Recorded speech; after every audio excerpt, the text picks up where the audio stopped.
It is good to be back with y'all again, and I appreciate it. I know how hard it is, second services and all that. You're tired, you probably got full bellies, and if the ladies kept bringing you food like they did me, Lord, I know you got a full belly.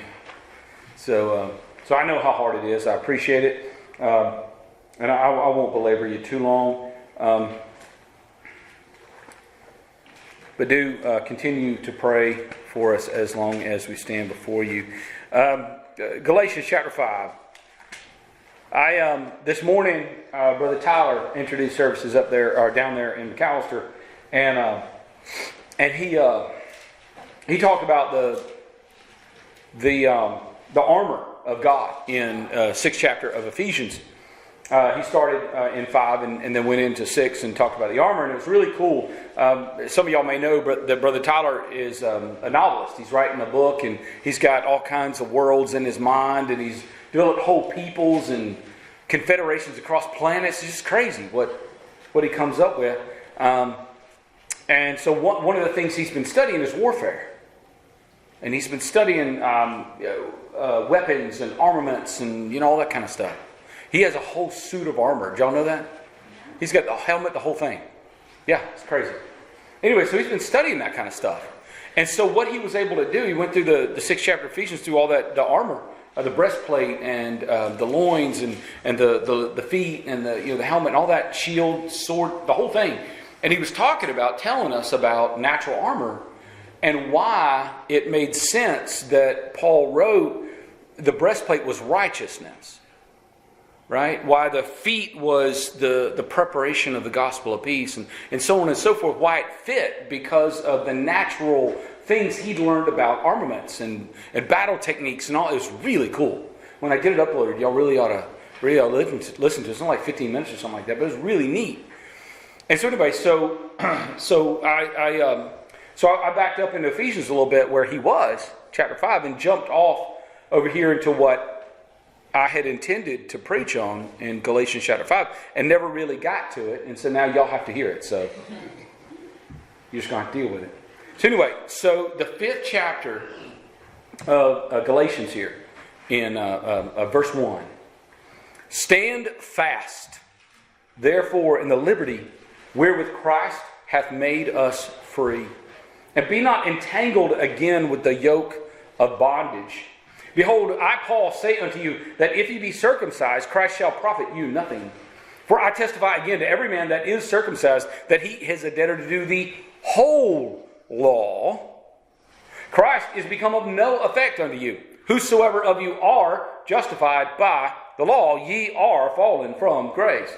For we, through the Spirit, wait for the hope of righteousness by faith. For in Jesus Christ neither circumcision availeth anything, nor uncircumcision, but faith which worketh by love. You did run well. Who did hinder you that ye should not obey the truth? This persuasion cometh not of him that calleth you. A little leaven leaveneth the whole lump. Now, I'd like to, if the Lord will, I'd like to draw out lots of things here from this short, a few verses of text here. And one thing I'm going to, the Lord willing, be able to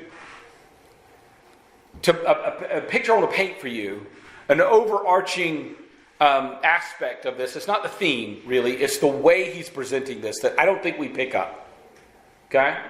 I think, especially in modern times, we don't want to, and so therefore we don't pick up how hard sometimes the language is in the Bible. It's not all soft. Okay? We feminize so many things that aren't meant to be feminized. There are things that are meant to be feminized, and there are things that are not meant to be feminized. That's why we have both men and women. Men fill certain roles that aren't meant to be soft like women are soft. And women fill other roles and they're meant to be soft. That's why they're made that way. We're made hard, they're made soft. We men are made hard, women are made soft. Okay? And we soften everything though. And we shouldn't. Okay? And so one thing I don't think we picked up here is Christ has become of no effect unto you. Whomsoever you are justified by the law, you're fallen from grace. He's being very direct here. Very direct, and we don't read it right. And then he goes on to say, for we, those of us that are right, those of us that are keeping the truth, keeping the doctrine, because that's the problem with Galatians. Over there before he said, oh, ye foolish Galatians, who hath bewitched you, that you should be so soon removed from the truth? Right? He's calling them to task. And he's specifically, right here, he's calling out the ones that are afflicting them, the ones that are leading them astray. And he's saying, for we through the Spirit wait for the hope of righteousness. Okay? And I don't think we pick up this language. So I want you to keep that in mind. That's not my message this morning, but I want you to make sure that we read this correctly. We hold it in our mind what Paul is doing here. Okay? But I want to go back and I want to kind of hit each verse and draw out some truths for us to hold on to and for us to chew around and to get the flavor of, if the Lord will. First, stand fast. We don't use the word fast like that in modern times anymore. Right? You hold something fast, you stand fast. It's talking about keep it from moving. It's weird how we now turn that word in modern times into moving really fast when it meant not moving at all. We do a similar thing with the word cleave. Right? Scriptures tell us to cleave, the man leave his father and mother and cleave unto his wife. Mother and father. And cleave unto his wife. Right? That meant stick to. Right? And now, to cleave something is to cut it in half. We turn it to its opposite. It's like we've done the same thing with love, of course. We twisted that into its opposite. Right? Anyway, so stand fast. And this is brought to me yesterday. In Logan and Kylie's wedding, they decided to do the Celtic hand fasting, right? Ritual, whatever. They take this braided rope thing and they wrap it around their hands. And it symbolized, lashing them together, in marriage. And it's called hand fasting. Right? That hearkening back to that older proper definition of this word fast here. And that's what Paul's standing for, talking about. But, with that said, he's talking about stand fast. Don't be moved. Okay?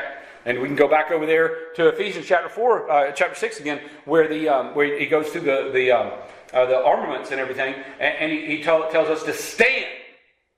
Right? To stand. Having done all to stand. Do not be moved. Same thing here, right? Stand fast. But, with that said, I also like to use the modern definition as well here too. Do it now. Quickly. Stand. Go there. Where you're supposed to stand. Get there quickly and stand there and then don't be moved. I like using both definitions there. Does that make sense? Okay. All right. Stand fast, therefore, in the liberty. So what he's talking about specifically is we've been liberated from the law. And we can go back to Romans chapter 7 and read where it talks all about how using marriage as a metaphor for our new born-again life, for church, for all the things that come along with us being born again, where he goes through in Romans chapter 7 and talks about how we've been set free from the law, that with that husband, if you think of it as we being the wife and the law being the husband, that husband is dead. We are no longer married to him. And we're not unmarried either. We're supposed to be married to Christ. Okay? And he goes through that whole chapter talking about how that works to help us understand this new life that we have. And therefore, by metaphor, if we can understand something about marriage, okay, then we can learn something about this new life in our relationship to Christ. If we can understand how husband and wife work together, right? How they have different roles, but they complement each other. They fit together, and they can work and do what God has called us to do. If we can understand that, the husband is the head, and the wife is to submit, and the husband is to love the wife, and the wife is to honor the husband. If we can understand that, then we can take that natural lesson and we can apply it to this spiritual thing that we have, this new life that we have, this relationship with Christ, and we can understand it better and do it better. That's what a metaphor is helping you to do. Does that make sense? Okay? Because we don't understand spiritual things. But we understand natural things because we're natural. And so the Lord can use natural things. Elder David does it all the time. Right? And he teaches us about cows and sheep and fences and all this stuff. And we can see that. We can understand it. And then he shows us how to draw a spiritual lesson from that natural example. That makes sense? Okay. All right. So here, stand fast, therefore, in the liberty. We've been liberated from the law. As a wife whose husband has died, she is liberated from his law. Does that make sense? Okay? That's the liberty we're talking about. Okay? We're not talking about political liberty. Okay? We're talking about that we are not under those tutors and governors. Right? When we were kept under the law, we were under tutors and governors. As a child, that's another adoption. Elder David used that last Sunday, I believe it was. He was using that example of adoption, another metaphor for how we can understand our new life in Christ, how we can understand church membership, all those things. As another metaphor is adoption. Well, in the old Roman times, what adoption meant then is we only have a portion of it now. Right? That I take somebody who wasn't my natural born offspring and I bring him into my family and so forth and so on. Well, adoption then, you had to adopt your heir. That was an official thing you had to do. You had to go through that process. And it didn't matter whether it was a natural born offspring or whether it was somebody that wasn't your natural born offspring. You had to designate, I'm adopting this person, they are my heir. Okay? Whether they were natural born blood or not. You had to go through that process. That was just the way their law worked. Okay, it's different than our law is. Okay, so we got to understand that, right? So when they were the child, this is my heir. Okay, well, yeah, they're my heir, and one day they'll have authority to write checks on my bank account, but they don't have that right now. Okay, one day they'll have the authority to make all the decisions about all my land and businesses and all that, but not now. They don't have the authority yet. Okay, they're under those tutors and governors, and the tutors and governors tell them what to do every day. Right? You don't get to do everything you want to do. You've got to do this today. You don't get to learn whatever you want to learn. You've got to learn this today. Right? You think about going to school. Right? Even we homeschool. Right? My kids don't get to choose what to do every day. If you go to a regular school, you don't get to choose what you do every day. Right? You've got to be taught. You don't have the authority to make those decisions. Right? So as you're being brought up under these tutors and governors, you think about the old law service, they didn't have the liberty that we have. That's one of the things he's saying, is they didn't have the liberty that we have. Okay? They had very strict rules they had to keep all the time. Do we have very strict rules we have to keep in here all the time? We don't. There are very few rules. Right? We have liberty. And much of the reasons for all their stuff was hidden. It was shrouded in mysteries and dark sayings and so forth. Right? Everything's open to us. Right? We see like open face, the scriptures say. Right? We look through a glass. Right? And so we're not, things aren't hidden. We have the liberty. We can go investigate every nook and cranny that we want to of the scriptures. Right? You think about the church, it's as a building. It's not a building. We know that. Okay? But think of it as a building for a moment. It's another metaphor that the scriptures use, because we're lively stones built up in the wall of the church, right? So think about that. I can go anywhere. Well, I can't. It's not my church. It's your church. But you could go anywhere you want, any room you want, open the door and see what's in there. Right? You go in there and clean it up and rearrange it and, whatever, right? You can sit in any part of the pew you want. Right? You can go anywhere you want, you can investigate any part of it. You can use anything. You need a pot? I bet nobody else in here will have a problem if you come in here and got a pot and take it home. Right? You've got all this liberty to walk around. Psalm, I think it's 40th Psalm, one of my favorites, is walk about Zion. Tell the towers thereof. Right? It means that we have this liberty to go anywhere we want in the church. Right? Anywhere we want in this new spiritual life that we've been brought to. We have this liberty to go anywhere we want, look at any part of it, study any part of it. It's all been written down for us. They didn't have this then. Not only did they not have the New Testament, they didn't even have all the Old Testament, and it wasn't even in their houses. They might have little bits and pieces. It was kept up at the temple. They didn't have this that we have, that we take completely for granted. We don't read our Bibles like we could. Right? We don't study this out and learn and grow like we could. Right? Don't you hate it when you got to sneeze but it won't come? Oh, I hate that. Anyway, stand fast in the liberty. Therefore, in the liberty wherewith Christ hath made us free. The other part of this is we've been made free in a certain way to a certain extent. Okay? That's the area. We can move anywhere we want in there, but the minute we get outside of that, we're not in there anymore. That's the thing about things. A thing has barriers. Everything has barriers, or it doesn't exist. There's inside my body, and there's not my body. Right? And the barrier is the skin. If it's in or on my skin, it's my body. If it is not, it is not my body. Right? Definitional. So we call a tautology. Right? When you say something that's basically just the definition of that thing, that's what the word tautology means. Right? So everything has borders. The church has borders. It has doctrine and it has practice. And anything that doesn't adhere to that doctrine and that practice is not the church. So I have great liberty in the church, but the minute I get outside the church, I am no longer in the church. That's not liberty over there. That makes sense? Okay? That's license. Right? That's not liberty. I have liberty to move around here. I have liberty as an American, for instance. Here's another example. I have liberty as an American to go anywhere I want in America. Do I have liberty to go in any other country? Not unless they allow me to. I go anywhere in America I want to go. Except certain federal institutions. Right? Like Area 69, you can't just walk on that thing. They will stop you. Anyway. So I have liberty to go where I have liberty to go, and I do not have liberty to go where I do not have liberty to go. So I'm going to stand fast in the singular, the liberty, wherewith Christ hath made us free. Where He's made me free, I am free. Where He has not made me free, I am not free. Does that make sense? Okay? My wife is free to be my wife. She can do all the things that constitute being my wife. She is not free to not be my wife. And she is certainly not free to be somebody else's wife. She's mine. Right?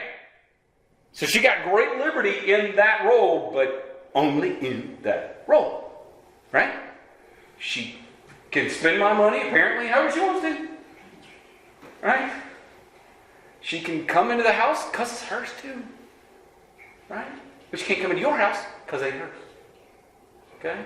She doesn't have liberty to just walk into your house. She can knock, she can ask, you can let her in, but she doesn't have that boldness like my children and my wife have. But they just walk into my house, get whatever they want on the fridge, and go sit on the couch, watch whatever they want on TV. Because it's their house. Okay? But everywhere ain't our house. Right? So I can only stand fast in the liberty wherewith Christ has made me free. Wherein, in that place, I can be completely at liberty there. Does that make sense, y'all? Okay? I like to say, a fish is not free to climb a tree. That's not freedom. It's nonsense. Right? Unless there's a fish out there that can climb a tree. That'd be really weird. All right. Stand fast, therefore, in the liberty wherewith Christ hath made us free, and be not entangled again with the yoke of bondage. So, here Paul is going to use specifically the example of one of the law's rituals. One of the things prescribed in the law was circumcision. Of course, it's only for males. Okay? But that's in New Testament times, neither here nor there. That males on the 8th day after their birth were to be circumcised. It was part of the law. Okay? It was part of the law. They had to do this. And if they didn't do this, they weren't under the law of service. To be under something is to submit to that thing and do what that thing prescribes for you to do, or else you ain't under. Right? I can technically, physically be here in America, but if I don't abide by the laws and cultures and stuff of America, then I'm not really under America. Right? I'm an insurrectionist. And we got a whole lot of them around us that need to be gotten rid of. Right? So either I'm under something or I ain't under that thing. Right? So here, We don't want to be entangled again. We don't want to, like Elder David talks about, dragging these things of the old law service into the New Testament grace dispensation. We don't want to do that. Okay? Paul's using circumcision, but we can replace that with anything. We can replace that with some of the things that we like in modern times. We see throughout God's people in different so-called denominations and orders around there, they want to drag over things like tithing. Right? That was a law of the nation of Israel. Right? That wasn't instituted here in the New Testament. They want to drag over various keeping of the Sabbath. They want to drag over various feasts that they might have had and other kinds of rituals and so forth. And then there's things that we want to attach. In New Testament times that new, we want to attach and say that this is something that must be done for salvation. Anything. Doesn't matter what it is that we come up with. It's something that we can have control over. That's the root of the whole thing. Right? It's the root of the whole thing is we want control. We want to be God. And that's the thing. There's only really two gods possible. There's the God. The actual God. And there's yourself. Just think about this. Pick like some other like God, like Baal or Kamash or whatever. One of these gods. One of the Hindus got like 14 billion or whatever, right? Pick one of those. Who's doing the picking? It's you, right? You're the one putting them up there on the shelf that you're going to bow down to. So it's really you, not them. You see? So it doesn't matter what you put in that position. It's really you because you're the one that said you're going to be my God. So there's really only two gods. There's the God, right, who puts himself in that place. And there's you, choosing whatever excuse for yourself you want to put in that place, right? Okay? So here, it's telling us again, be not entangled again with the yoke of bondage. Bring nothing in. Bring nothing in that takes away from the actual liberty you've been given. You've been liberated from any and all forms of self-salvation. Any and all forms. Anything. It doesn't matter how little. So many of God's children out there, I think they don't actually realize what they're doing. We can go talk to them and we'll say, we believe in salvation by grace, and they'll say, so do I, brother. Plus this other thing that we don't call works. You got to do it. It's not really works. Right? That's what we want to do. Anything. Right? Because it puts us in that position of power. If I can claim that it doesn't matter what it is, if I can claim anything is necessary, it puts me in that position of the decider. Right? The choice maker. Doesn't matter what it is. Paul's using circumcision. But it doesn't matter what it is. It's anything that we put in that spot. Okay? And it's hot. I'm going to take off my coat. All right. And so then he goes on to say, he's going to make an absurd statement. Okay? And I'm going to try to explain why it's absurd. Okay? He says, behold, I, Paul, say unto you that if you be circumcised, Christ shall profit you nothing. For I testify again. He's already told us this. Again, to every man that is circumcised, that he is a debtor to do the whole law. Now, he's not actually talking in these two verses to the ones that are merely circumcised. Again, he's the ones that are circumcised and are putting that forward as some addendum, some attachment, some requirement for salvation. Okay? That's what they're professing. We don't profess anything in time. Nothing. We don't profess anything in time. We don't even profess primitive Baptist faith. That's not what we profess. We profess the blood of Christ. That's what we profess.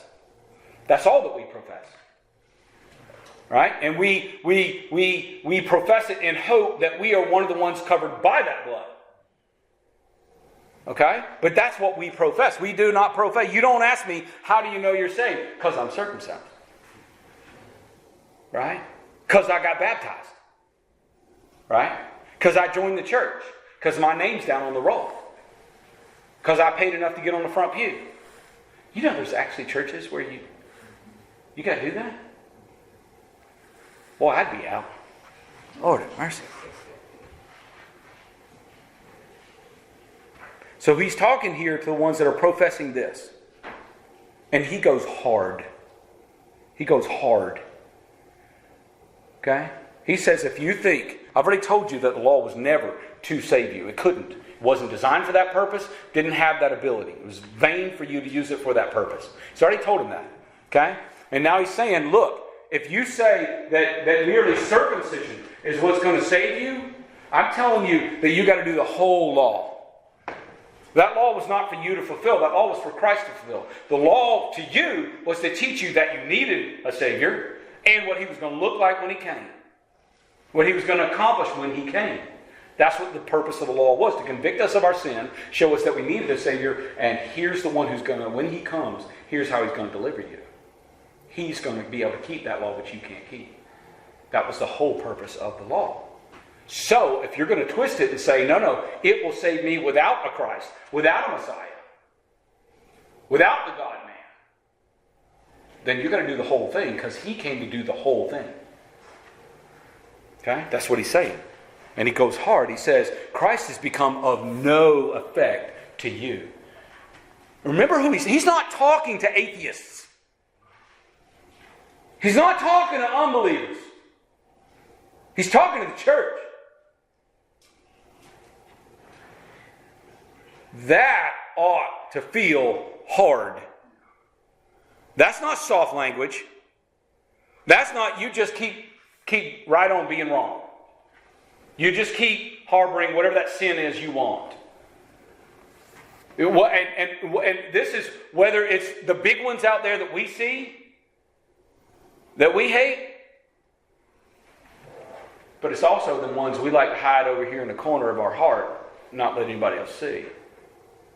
It's them too.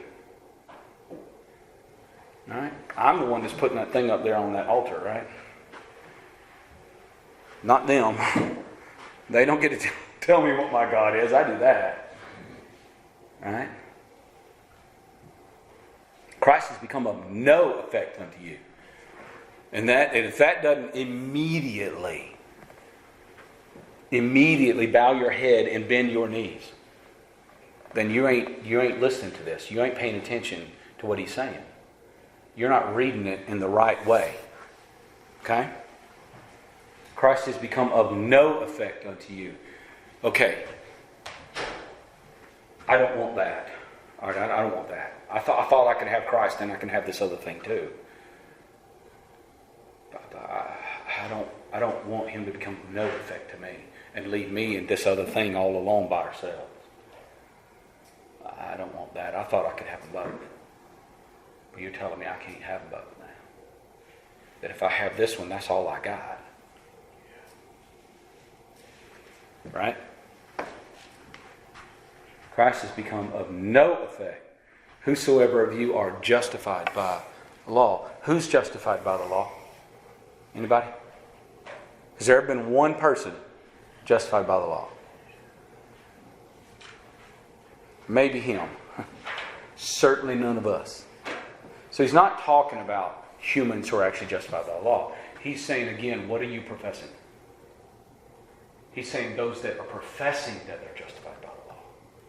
That's who he's talking about. And again, it doesn't matter what we're attaching over here, what we're calling the law and attaching it to grace. It doesn't matter what we're doing, trying to staple on you. Whatever it is that our favorite thing is, that thing, whatever it is, Christ has become of no effect to you. None. Whosoever of you that are professing to be justified by Christ plus anything else. Ye are fallen from grace. That should scare us to death. We don't take these things seriously enough. My brothers and my sisters, we do not take this seriously enough. We are guilty of what they tell us we're guilty of sometimes. When they talk about, you primitive Baptists, you think God done saved you and ain't nothing you got to do. Well, that's true. For eternal salvation, there ain't nothing we can do, nothing we got to do. Nothing we will do. That's true. Problem is we stop there. We stop there. We don't think about the law of Christ, which we are subject to. Not for our eternal salvation, thank the Lord. And we call that good enough, and then we go right out there and live like the rest of the world. Maybe we go to church on Sunday to kind of paper it over.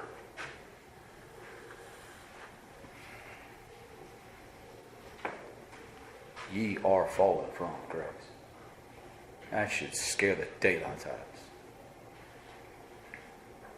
And then he goes on to say, the proper way to be. The proper way to be. And he's saying, you're over there on that side, but we over here, in the true doctrine, in the faith, we, the proper mode of being, for we, not through circumcision, not through the law, not through whatever our favorite pet thing is, but we over here through the Spirit, capital S. And later on, he says, this persuasion cometh not of him that calleth you. That was him that calleth you. The Spirit with capital S. That's the one that, when he said earlier, who hath bewitched you and taken you so soon from the truth, the one that had brought them to the truth was that capital S Spirit. It was the Holy Ghost of God. That was who brought them to the truth. It persuaded them. First, it persuaded a dead man to come to life. Do you know how hard that is? It's impossible. But it happened. That dead man was persuaded to come to life. Now, not persuasion in the way we typically think of it nowadays. Like he listened to the arguments, and then he did the math, and he's like, okay, yeah, all right, it adds up. I'll come back to life. That's not how that happened. Okay? But it happened just the same. Okay? He was persuaded to come to life. All right? And then he was persuaded, like Lazarus, to come up out of that grave. Even though he's all bound up. Right? He was persuaded. The Spirit persuaded him to do those things. Now this, where they've been persuaded to now drag a bunch of junk into grace, it wasn't the same capital S Spirit that was persuading him of that. That's what he's saying. Okay? You got to read all this in context. Right? For we, through the Spirit, wait for the hope of righteousness by faith. See, when I have something, again, Paul uses circumcision, so we'll go with that. When I have something that secures my salvation, well, then I'm not waiting for my salvation, am I? I'm not waiting. I don't have to have faith in something else. I have circumcision. I don't need faith. I have circumcision. I have it. I don't have to wait for it by faith. I don't have to hope for it in the future. I have it now. Right? We have evidences of our salvation, but we do not have, in that final, ultimate sense, we do not have our salvation right now. We wait for it in hope. Now, hope is not wishing. Hope is not pie in the sky dreaming. Hope is expecting something to come that isn't happened yet. That hasn't happened yet. Get on my tenses right there.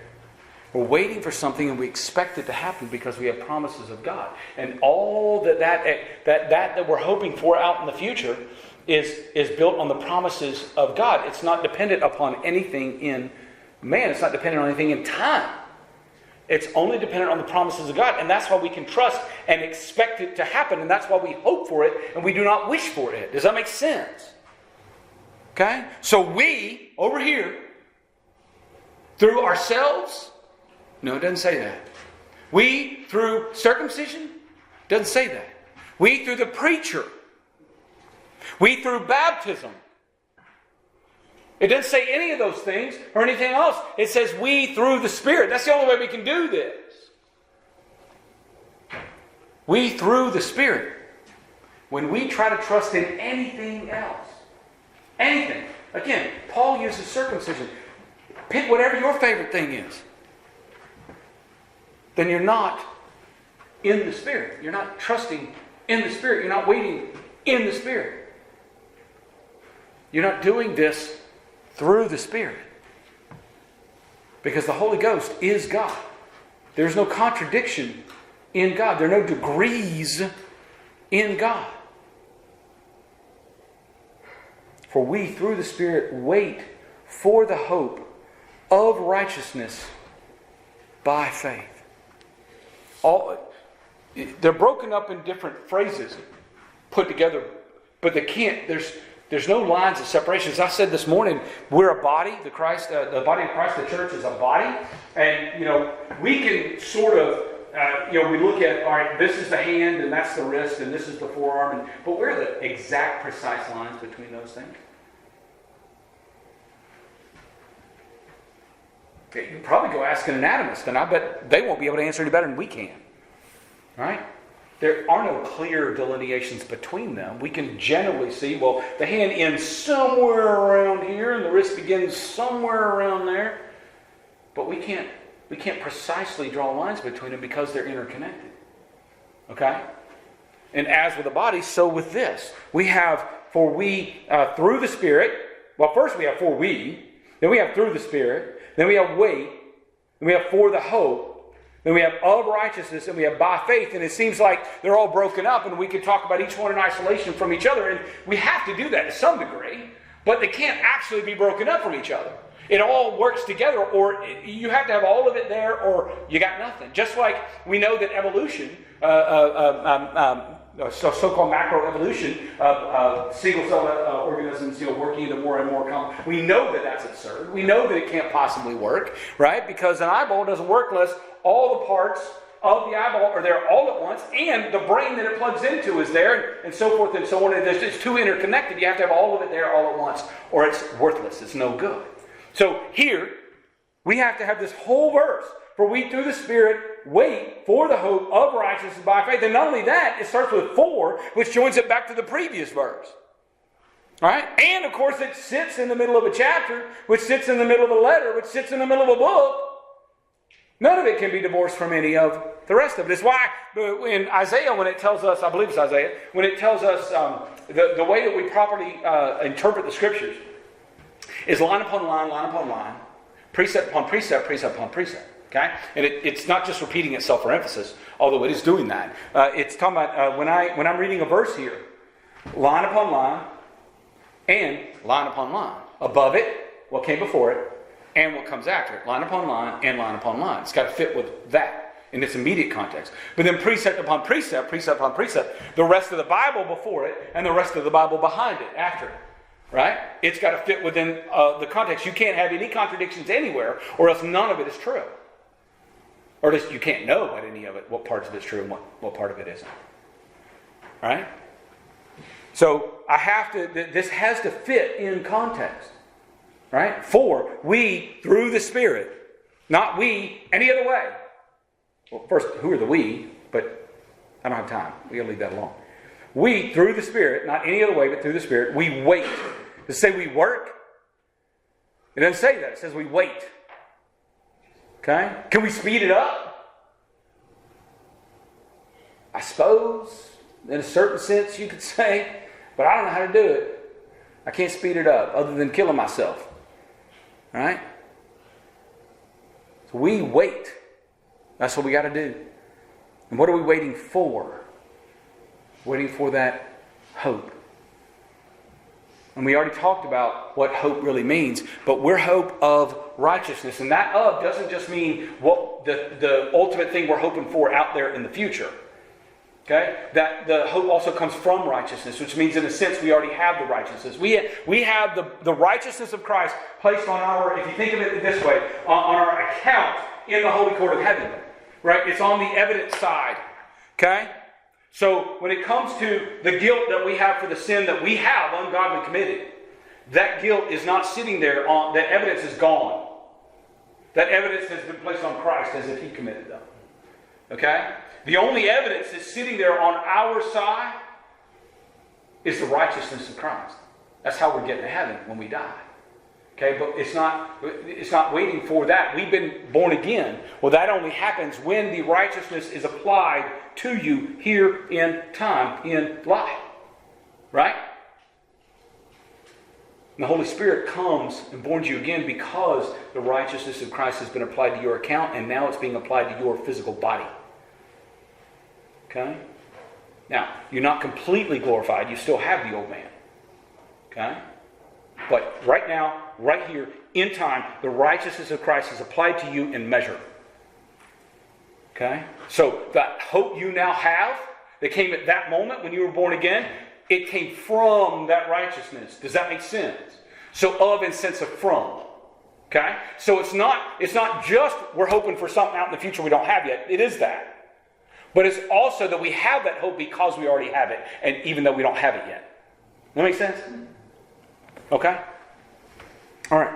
So that hope of righteousness, and we can't do any of this except by faith. Because I can't see it. I can see evidence of it, but I can't see it. Right? If I see you walking off of your property with an apple, it's pretty good evidence you probably got an apple tree. Now, you could have bought them at the store and taken it to your house and then walked out. But it's pretty good evidence that you got an apple tree. It's certainly great evidence that you had an apple. Right? Because you still got it. Right? But evidence of something isn't the same thing as that thing. Right? As seeing that thing. So we can only do this by faith until we're born again, until we're made alive, and at that time we have the seeds of the fruit of the Spirit. 5:22, just a few verses past here. We have that faith, and now we can do this thing. Now we can do this thing. We can, through the Spirit, wait for the hope of righteousness by faith. We can trust in the promises of God where our eternal salvation is concerned. We cannot seek to go about and save ourselves eternally to heaven. Because that gets in the way of the work we really do need to be doing. If I'm preoccupied with trying to save myself and other people to heaven, something I cannot do, it is by definition a vain effort. Remember what vain means. It means it either to no purpose, just aimless, or it means trying to apply a tool to accomplish a goal that the tool was not designed for and can't accomplish. Okay? It's vain. If I'm spending all my time and effort and money and goods and will on vain purposes that I cannot accomplish, what time, etc., do I have left over for the purpose that I am called for? That's the point, is we do have work to do. We do have work to do. It's not to save ourselves or anybody else to heaven's immortal realm. It's to do the Lord's will, to do His work. There's a lot of people around here that need us. There's a lot of people that need help. Starting with their own families and branching out to our various concentric circles in our larger communities. And He's called each of us to different communities. Now, I don't mean the city of Gore, or wherever you live. The community doesn't know often strict geographic borders. There's the community of the Jones family of people and the Colson family of people. And then there's our friends and close loved ones. Right? There's these different communities. I might be a part of this, friendship group or benevolent group over here, whatever. I might be part of these different groups, and they're not part of my community. And there's people everywhere that need help. And I'll remind you of one last thing, and then I'll close out. To sort of tie a bow on this, if you will. 1 Timothy chapter 1, verse 5. 1 Timothy chapter 1, verse 5. So we've been talking about one of the commandments of God. And he says here, now the end of the commandment. The end of the commandment. The goal, the destination. The reason that the commandment came down in the first place. What is it supposed to accomplish? Where is it supposed to go? And where is it taking me? The end of the commandment is charity.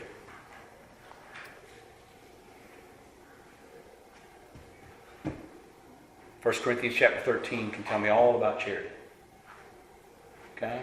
This is agape. This is the love of God. This is the first fruit of the Spirit. Love, agape, is the Greek word.